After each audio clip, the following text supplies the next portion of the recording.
Les chiens peuvent pardonner beaucoup, mais il y a des moments qui laissent des cicatrices qu'ils n'oublient jamais. Ce n'est pas parce qu'ils sont rancuniers, mais parce qu'en un instant, leur confiance est profondément ébranlée. Dans cette vidéo, vous découvrirez 17 situations qu'aucun chien ne pardonnera jamais vraiment, même s'il reste tranquillement à vos côtés. Tout d'abord, gronder sans comprendre ce qui s'est passé. Les chiens vivent le moment présent. Ils ne regardent pas en arrière et ne construisent pas de lien logique. C'est pourquoi toute réaction émotionnelle d'un humain, surtout si elle est négative, n'est pas perçue par eux comme le reflet de quelque chose qu'ils ont fait dans le passé, mais comme une menace immédiate. Si un chien est réprimandé, et que l'humain ne sait pas vraiment ce qui s'est passé, sans contexte, sans raison, il n'y a pas d'apprentissage. Tout ce qui reste est un sentiment d'imprévisibilité. Ils ne peuvent pas relier la cause à la réaction. Leur confiance en la stabilité émotionnelle de leur propriétaire commence à s'effriter. Pour les chiens sensibles, même une seule punition injuste peut modifier leur comportement de manière permanente. Ils deviennent plus prudents, hésitent à obéir aux ordres et perdent leur enthousiasme. Car une punition sans raison ne corrige pas. Elle effraie. La relation devient pleine d'incertitudes. Le chien obéit toujours, mais à contre-cœur. Non par compréhension, mais par peur d'une colère soudaine et immotivée. Deuxièmement, se moquer d'eux quand ils ont peur. La peur n'est pas une ruse ou une simple humeur. C'est un sentiment réel d'être supersensible, où un chien a l'impression de perdre le contrôle et de ne pas pouvoir tenir bon. Ils peuvent d'ailleurs trembler, se cacher, se figer, errer, reculer les oreilles ou réagir excessivement aux sons les plus faibles. Dans ces moments-là, un chien n'est pas drôle. Il essaie de gérer quelque chose de plus grand que lui. Quand une personne rit à la place, se moquant, ignorant ou même plaisantant, cela blesse plus profondément que n'importe quelle peur. Les chiens ne comprennent pas les mots, mais ils sont très doués pour lire les sentiments, le ton, les expressions faciales et les émotions dans les yeux de leur humain. Quand il y a taquinerie au lieu de gentillesse, rire au lieu de proximité et moquerie au lieu de calme, le chien ne se souvient pas de la situation exacte, mais il comprend le message. Quand j'avais peur, on s'est moqué de moi. Après de telles expériences, de nombreux chiens commencent à cacher leurs sentiments. Ils deviennent silencieux, cessent de chercher la proximité et se figent. Car au fond d'eux, ils ont fait le lien. Si j'ai peur, je dois avoir honte. Et pour les chiens, la honte signifie toujours se retirer. C'est un moment où ils ne se sentent plus compris. Troisièmement, les longues périodes de cris sans raison claire. Votre voix est l'un des moyens les plus importants de communiquer avec votre chien. Grâce au son de votre voix, votre chien comprend ce que vous ressentez, ce que vous voulez dire, et même ce que vous pensez de lui. Quand votre voix devient soudainement forte, perçante et continue, surtout quand votre chien ne comprend pas pourquoi, il ne le voit pas comme de la colère. Au lieu de cela, il le perçoit comme une punition insensée. Les chiens sont très doués pour percevoir les émotions humaines. Ils n'entendent pas seulement le volume de votre voix, mais aussi la tension, la colère cachée, l'agacement ou la peur. Quand une personne se met à crier, sans expliquer pourquoi, sans s'arrêter, juste par une émotion soudaine, le sentiment de sécurité du chien s'effondre. Il ne sait plus si son environnement est sûr. Il ne comprend pas ce qu'il a fait de mal. Et le pire, c'est qu'il ne voit aucun moyen d'y remédier. C'est particulièrement blessant quand le chien cherchait de la proximité à ce moment-là, voulant s'approcher, espérant de l'attention, peut-être un peu incertain. Au lieu de réconfort, il reçoit une tempête de sons, sans aucun moyen de s'échapper ou de s'en cacher. Quatrièmement, un bain contre leur volonté, alors que leur peur est déjà évidente. Pour beaucoup de chiens, un bain n'est pas seulement désagréable, c'est un moment où leur monde perd sa prévisibilité. Des sols glissants, le bruit assourdissant de l'eau qui coule, des portes fermées, des odeurs fortes, des mains qui les retiennent tandis que leur corps résiste. Si la peur est déjà visible, tremblement, immobilisation, pattes repliées, évitement du contact visuel, et que l'humain continue quand même, le chien ressent une perte totale de contrôle. Ils ne peuvent pas s'échapper, ils ne peuvent pas arrêter ce qui se passe, ils ne peuvent pas comprendre pourquoi ils sont retenus. Lorsque leur peur est ignorée, un bain n'est pas un soin, c'est une violation. Un message clair, vos signaux n'ont aucune importance. Après de telles expériences, les chiens paniquent souvent à la seule pensée d'un bain. Ils se cachent à la vue d'une serviette, d'une douche ou d'une baignoire, non pas parce qu'ils détestent l'eau, mais parce qu'ils se souviennent du moment où leur peur n'a pas été entendue, où ils ont été piégés sans moyen de dire non. Les chiens sensibles et peureux portent ces souvenirs particulièrement profondément dans leur cœur. Cinquièmement, la douleur ignorée. Un chien ne dira pas « j'ai mal ». Il ne se plaindra pas avec des mots, n'enverra pas de SMS ou n'appellera pas à l'aide. Mais il envoie des signaux. Sa démarche change, il devient plus calme, il se couche ailleurs, il vient moins vous voir. Dans ces moments, il n'attend pas une guérison instantanée, mais plutôt une reconnaissance. Que celui en qui il a confiance remarque, quelque chose ne va pas. Lorsque la douleur est ignorée, surtout quand elle revient ou s'aggrave, un chien perd non seulement son confort physique, mais aussi le sentiment qu'il peut compter sur quelqu'un. Il se retire, joue moins, bouge à peine et évite les câlins. Non pas parce qu'il ne vous aime plus, mais parce que sa douleur est passée inaperçue. Le pire, c'est quand une personne voit les signes, mais les ignore. Ça va passer. C'est juste la vieillesse. Il fait semblant. Pour un chien, ça sonne comme « ta douleur n'a pas d'importance ». À partir de ce moment-là, il arrête de la montrer. Non pas parce qu'elle a disparu, mais parce que personne ne la croira plus. Sixièmement, l'humiliation publique. Les chiens ne comprennent pas les mots, mais ils sont très doués pour saisir le ton de la voix, le langage corporel et les sentiments, surtout quand d'autres personnes ou animaux sont présents. Quand une personne réprimande sévèrement son chien en public, bruyamment, brutalement, en montrant qu'elle a le contrôle ou qu'elle le corrige, cela ne fait pas que gâcher l'ambiance. Cela brise aussi le sentiment de sécurité intérieure du chien. Pour un chien, son humain est le centre, le point principal, celui vers qui il se tourne pour obtenir son approbation. Et quand cette personne le réprimande devant d'autres, avec des mots durs, un coup de laisse, ou un ordre sec, une fissure apparaît dans leur relation.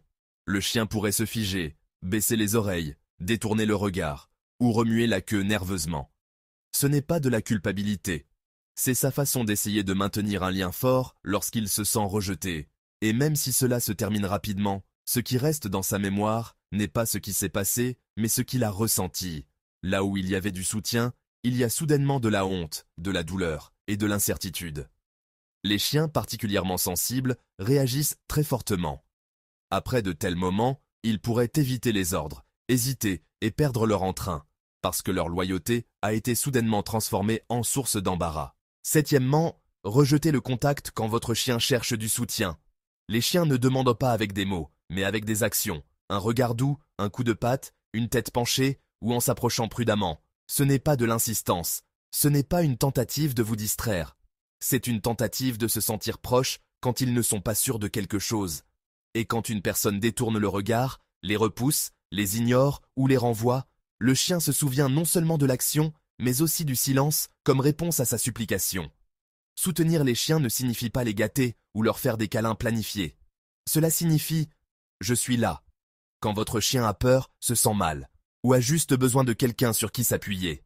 Pendant un orage, des feux d'artifice, la maladie, la solitude ou des sons effrayants, un chien ne veut qu'une chose, votre présence.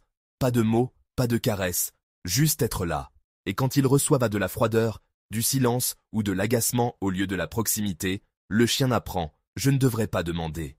Ces moments semblent souvent insignifiants, mais pour le chien, le sentiment persiste. Quand j'ai cherché la proximité, j'ai été repoussé. La prochaine fois, il pourrait ne pas venir du tout. La huitième situation est la punition physique sévère. Les chiens pardonnent beaucoup.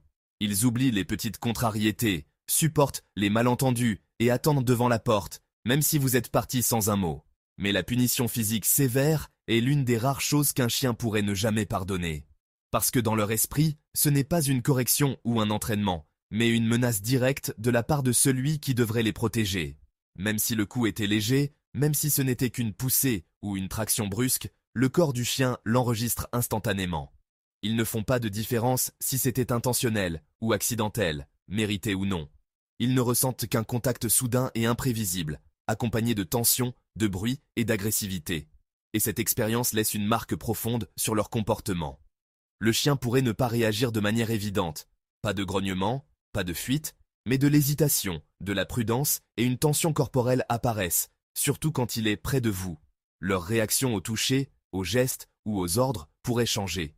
Ou l'inverse se produit, le chien devient trop obéissant, essayant presque avec crainte de deviner ce que vous allez faire ensuite. Mais dans les deux cas, ce n'est plus de la confiance, c'est la peur de la punition. Neuvièmement, être laissé seul dans un nouvel endroit. Pour un chien, vous n'êtes pas seulement une personne, Vous êtes le centre de son monde. Quand ce centre disparaît soudainement dans un nouvel environnement, tout son sentiment de sécurité s'effondre en quelques secondes. Odeurs étranges, pièces inconnues, nouveaux bruits, sentiment de perte. Même si vous ne partez que quelques heures, pour un chien, c'est comme une perte. Les chiens ne peuvent pas anticiper. Ils vivent dans l'instant présent. Et si vous partez sans les préparer, sans leur expliquer, sans dire au revoir, ils ne savent pas si vous reviendrez un jour. Surtout quand cela arrive pour la première fois. Même une visite chez le toiletteur, un hôtel pour animaux ou le vétérinaire sans vous peut être perçu comme une trahison. Certains chiens semblent calmes à l'extérieur, mais à l'intérieur, une fissure commence à se former. Les chiens anxieux développent une anxiété de séparation, ne vous quittant jamais des yeux, vous suivant partout. D'autres perdent leur étincelle, ils se retirent, ils ne viennent plus quand on les appelle. D'autres encore développent une profonde insécurité vis-à-vis des lieux. Aucun endroit ne semble plus sûr, sauf là où vous êtes. La 10e situation est de retirer un jouet sans explication. Un jouet n'est pas qu'un simple objet pour un chien. C'est une partie de son monde, une source de joie, d'équilibre, et un moyen d'exprimer ses émotions. Surtout s'il l'a choisi lui-même, s'il a joué longtemps avec, ou s'il le protégeait. Quand le jouet disparaît soudainement sans un mot, sans échange, le chien ne le voit pas comme un contrôle. Il le voit comme la perte de quelque chose d'important. Les chiens ont un sens aigu de l'équité. Quand quelque chose de bien disparaît simplement, parce qu'une personne l'a décidé, sans explication, sans autre option, sans dialogue, une pensée inquiétante leur vient à l'esprit. Je ne peux pas faire confiance à ce que j'obtiens, est vraiment à moi. Il ne comprend pas que c'est l'heure d'aller dormir, ou que c'était trop bruyant, ou que le jouet était gênant. Tout ce qu'il voit, c'est qu'on lui a pris quelque chose d'important. C'est encore pire si ça se passe avec une voix forte ou un regard agacé. Après de telles expériences, les chiens pourraient commencer à cacher leurs jouets, à les garder, à les pousser sous les meubles ou même à grogner quand quelqu'un s'approche, non pas par avidité, mais parce que quelque chose qui leur était cher a été pris, sans explication. 11e, les forcer à supporter la douleur. Les chiens ont une ligne claire entre se sentir un peu mal à l'aise et souffrir réellement. Ils envoient des signaux, s'immobiliser, s'éloigner, rentrer une patte, aplatir les oreilles, se lécher le nez. Tout cela est une façon de dire « mon corps est dépassé ». Mais si une personne continue en tirant sur des poils emmêlés, en tirant les oreilles, en brossant trop fort, en coupant les griffes brutalement ou en maintenant le chien ne se souvient pas de la tâche elle-même. Ils se souviennent que leur douleur a été ignorée. Même un geste maladroit peut laisser une marque profonde. Lorsque cela se produit encore et encore, leur confiance dans le toucher change. Leur corps se tend et ils commencent à essayer d'éviter les choses. Le chien commence à éviter les mains, a peur des brosses et s'enfuit quand il voit une serviette. Non pas parce qu'ils sont têtus, mais parce que le toucher est devenu un signe de pression, pas de soin. Les forcer à endurer la douleur signifie que les signaux de leur corps sont ignorés. Et c'est l'une des plus grandes façons de briser la confiance, surtout pour les chiens qui vous laissez facilement les toucher. 12e point, être seul quand on a peur. La peur est l'un des sentiments les plus forts qu'un chien puisse ressentir. Ça n'a pas de sens, on ne peut pas le contrôler avec des ordres, et ça ne disparaît pas comme ça. Dans ces moments, un chien devient super sensible à tout ce qui l'entoure, surtout à la façon dont son humain agit. Il cherche un regard, un mouvement, un souffle, n'importe quel signe qu'il y a quelqu'un sur qui ils peuvent te compter. S'ils sont laissés seuls à ce moment-là, mis dans une autre pièce, dans une caisse, envoyés à leur place, ou simplement ignorés, ça ne les calmera pas. En fait, ça aggrave, et même beaucoup, leur anxiété intérieure. Parce que maintenant, la peur n'est plus seulement un bruit ou un éclair de lumière, c'est d'être complètement seul. Et quand on est seul, même une petite peur se transforme en une expérience énorme et terrifiante. Les chiens qui ont été laissés seuls, même une seule fois, lorsqu'ils étaient vraiment effrayés, s'en souviennent souvent longtemps. Ils font le lien. Quand j'ai peur, je suis seul. Après ça, ils ne viendront peut-être plus vers vous.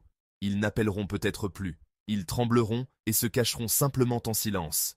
Non pas parce qu'ils sont devenus plus courageux, mais parce qu'ils ont appris, aucune aide ne viendra et aucun soutien non plus. La 13e chose est d'ignorer les signes de fatigue et de vieillissement. Les chiens vieillissent discrètement, sans se plaindre, sans rien demander, sans mots. Ils se déplacent juste plus lentement, jouent moins, mettent plus de temps à se lever et se reposent de plus souvent à l'écart des autres. Ce qui était facile autrefois demande maintenant beaucoup d'efforts. Mais lorsqu'une personne agit comme si tout était pareil, la même vitesse, les mêmes attentes, les mêmes exigences, cela crée un fossé que le chien ne peut franchir. Ignorer l'âge, ce n'est pas seulement manquer les limites physiques, c'est ignorer que les soins doivent changer à mesure que leur corps et leur comportement évoluent. S'ils sont tirés en promenade, s'ils sont forcés d'être agiles, si la lenteur est punie ou s'ils ne sont pas autorisés à se reposer, ils se retirent. Ils évitent le contact visuel, viennent moins souvent, disparaissent discrètement en arrière-plan pour ne pas être un fardeau. Dans des moments pareils, non seulement la fatigue s'accroît, mais un sentiment apparaît. Je ne suis plus considéré comme un être vivant et sensible. Je ne suis juste plus ce que j'étais. Et avec ce sentiment vient une distance, émotionnelle, physique, invisible, mais très profonde. La 14e situation est un manque de soutien lors de la rencontre avec des étrangers. Pour un chien, rencontrer de nouvelles personnes apporte toujours un peu d'incertitude. Même quand il n'y a pas de danger évident, même quand tout semble calme, la seule présence d'un étranger peut créer une certaine tension intérieure. Dans ces moments-là, un chien se tourne naturellement vers la personne en qui il a le plus confiance, son humain.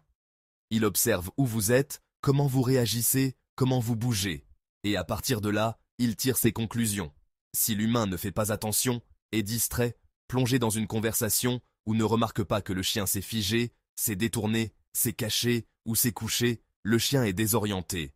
C'est encore pire quand on le force à interagir, qu'on lui dit d'aller dire bonjour, ou qu'il est confronté à du sarcasme ou des taquineries. Alors, un moment d'incertitude se transforme en un moment de pression. Des expériences répétées comme celle-ci érodent leur sentiment que leur humain est un refuge sûr. Le chien pourrait commencer à éviter les situations sociales, à se retirer, à devenir excessivement prudent, ou à réagir soudainement et fortement, juste pour se protéger. La 15e situation est de laisser un chien seul dans une voiture par temps chaud ou froid. Une voiture n'est pas un abri sûr, ni un bon endroit pour attendre. Pour un chien, c'est un petit espace déroutant où tout dépend d'un humain.